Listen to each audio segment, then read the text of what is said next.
Hi everyone, welcome back to Sushma vlogs. After a long time long video అనమాట. And వచ్చేసి మంచి టాపిక్తో వచ్చాను. అదేంటిదంటే హాస్టల్ లైఫ్ నాది ఎలా ఉంది, నా ఎక్స్పీరియన్స్ 5th నుంచి 10th క్లాస్ వరకు నా హాస్టల్ లైఫ్ ఎలా గడిచింది, and good experience and bad experiences. And good ఎక్స్పీరియన్స్లలో నేనేం నేర్చుకున్నా, బ్యాడ్ ఎక్స్పీరియన్స్లలో ఎలా ఉండాలి, ఏంటిది ఒక సిచ్యువేషన్ వస్తే దాన్ని ఎలా హ్యాండిల్ చేయాలి అనేది నేర్చుకున్నా. ఇది ఎవరికైనా ఉపయోగపడుతుందేమో. అండ్ ఆల్సో ఎవరైనా ఏదైనా కొంచెం ఇంత లాంగ్ వీడియోలో ఏదో ఒక్క విషయం అయినా ఒక్క వర్డ్ అయినా నేర్చుకుంటారు కదా నా నుంచి. సో అందుకని ఈ వీడియో నచ్చితే చూడండి. అండ్ నచ్చుతుందనే అనుకుంటున్నా. అండ్ ఫస్ట్ టైం నా వీడియో చూసినట్టుంటే please like, share and subscribe. And ఈ వీడియో మొత్తం చూడండి, డెఫినెట్గా మీకు నచ్చుతుంది అనుకుంటున్నా.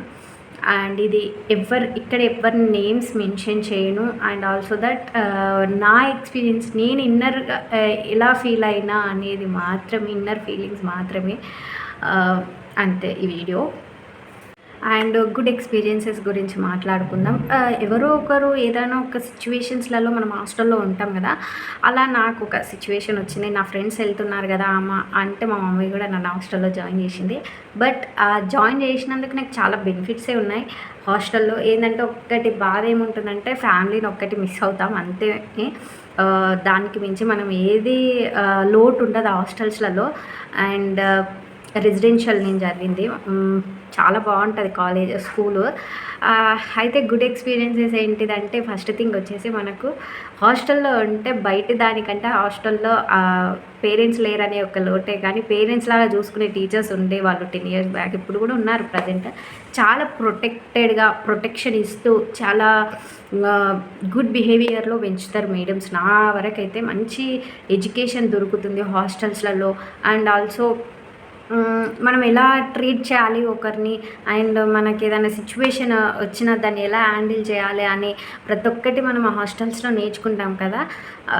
అలా బాగుంటుంది అనమాట. గుడ్ ఎక్స్పీరియన్స్లలో ప్రొటెక్ట్ చేసుకోగలుగుతాం, మంచిగా ఉంటాం అదనమాట. అండ్ ఆల్సో ఇంకొకటి ఏంటంటే స్టడీ పర్పస్ వచ్చేసి మెయిన్గా మనం వెళ్ళేది హాస్టల్కి ఎందుకు, స్టడీ పర్పస్ మాత్రమే. హాస్టల్లో మనకేముంటుంది, జస్ట్ వాళ్ళు బెల్లు కొట్టగానే తినాలి, రావాలి, ఏమన్నా మన బట్టలు ఉంటే ఉతికేసుకోవాలి, లేదంటే తినాలి, పండుకోవాలి, అంతే. అంతకు మించి మా అంటే నీకు అది ఒక 2 hours తీసేసుకున్న స్నానం ఇది డే మొత్తంలో నువ్వు 2.5 hours ఆర్ 3 hours అనుకో, 3 hours తీసేసినా నీకు డే మొత్తంలో నీకు స్టడీ టైమింగ్స్ చాలా స్ట్రిక్ట్గా పెడతారు హాస్టల్లో. చాలా బెనిఫిట్గా ఉంటుంది కదా హాస్టల్. నాకు మాత్రం చాలా ఉపయోగపడింది హాస్టల్లో ఉండి చదువుకోవడం ద్వారా, అట్లా అనమాట. అండ్ ఆల్సో మనం ఎవరు మనతో ఉండకుండా ఉంటాం కదా, ఇండిపెండెంట్గా ఎలా బతకాలి అనేది కూడా చాలా నేర్పిస్తుంది. ఎందుకంటే ప్రతిసారి ఎవరో ఒకరి మీద డిపెండ్ అయ్యి ఉండాలనుకుంటాం. ఎస్పెషల్లీ నేనైతే ఒకరి మీద చాలా డిపెండ్ అయిపోయి ఉండేదన్నమాట. ఇండిపెండెంట్ ఉండగా డిపెండ్ అయిపోయి ఉండేది. అట్లా ఉండడం నాకు చాలా నేర్పించింది అన్నమాట అది. అండ్ మనం ఎలా ప్రొటెక్ట్ చేసుకుంటాం ఇది.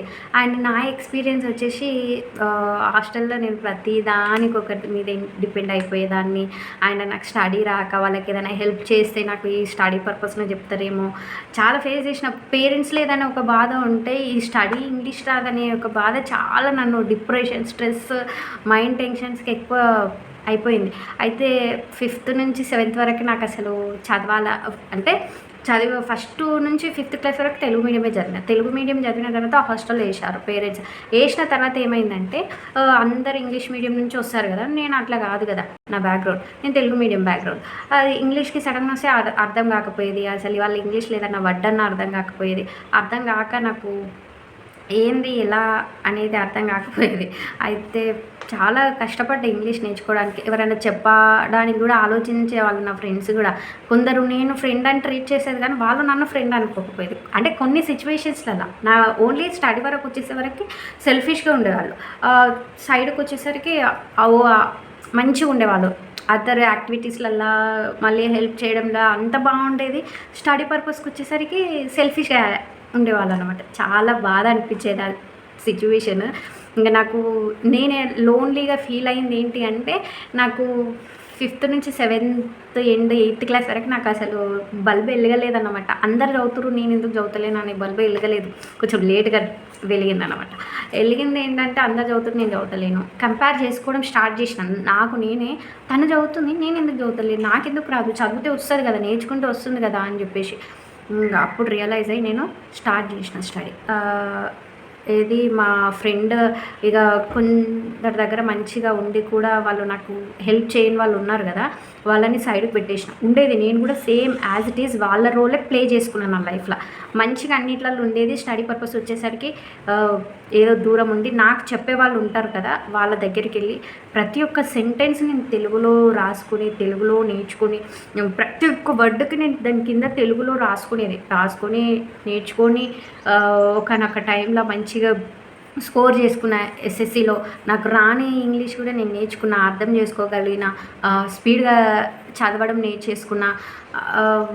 ఇక ఇట్లా ఫ్రెండ్స్ని కట్టిఫ్ చేయాలి, సెల్ఫిష్గా ఉంటారు అనేది అప్పుడు రియలైజ్ అయినా. ఎవరి లైఫ్లో కూడా కొంచెం ఎప్పుడు డిపెండ్ అయ్యి ఉండకూడదు. నేను అట్లా డిపెండ్ అయ్యి నేను కొంచెం లాస్ అయినా కూడా నా స్టడీని అనిపిస్తుంది ఫ్రెండ్స్ ద్వారా. మనం అనుకుంటాం కానీ వాళ్ళు కూడా మనల్ని అనుకోరు కదా. అందుకే ఎవరిని ఎక్కడ ఉంచాలో అక్కడనే ఉంచాలి అని అంటాం కదా, అంతవరకే నేను కూడా వాళ్ళ రోల్ నేను కూడా నా లైఫ్లో ప్లే చేసుకున్నాను. కాబట్టి నేను కూడా మంచిగా స్కోర్ తెచ్చుకొని బయటపడ్డాను అనమాట. అండ్ ఓవరాల్గా నా స్టడీస్కి కూడా ఒక మేడం హెల్ప్ అయింది, కవిత మేడం. ఇక్కడ ఈ మేడం ఒక్కదాన్ని మెన్షన్ చేయాలనిపించింది, ఎందుకంటే ఆ మేడం 8th స్టార్టింగ్లోనే మాకు సోషల్ స్టడీస్కి ఉంటాయన్నమాట. అయితే ప్రతి ఒక్కరిని స్టడీస్కి అంటే పారాగ్రాఫ్స్ చదివిస్తారనమాట. మనం పారాగ్రాఫ్ చదివితే మేడం తెలుగులో ఎక్స్ప్లెయిన్ చేసేది అనమాట. అట్లా అంటే మనకు కూడా రీడింగ్ అలవాటు అయిపోతుంది కదా అని చెప్పి అందరినీ చదివిస్తుంటే నాకు చదవనేసరికి నేను మంచిగా ఉండేది. చదువు అదొక్క ఇంగ్లీష్ దగ్గరనే నాకు ఇబ్బంది అయిపోయింది, తెలుగు కూడా బాగా చదివేది. కానీ ఇంకా మేడం ఉండి ఒక మాట అన్నది, అది సామెత టైప్లో అన్నది. ఏమని, ఆకార పృష్టి నైవేద్య దృష్టి, that word can change my whole life అని చెప్పొచ్చు, టిల్ నవ్ ఆల్సో. అండ్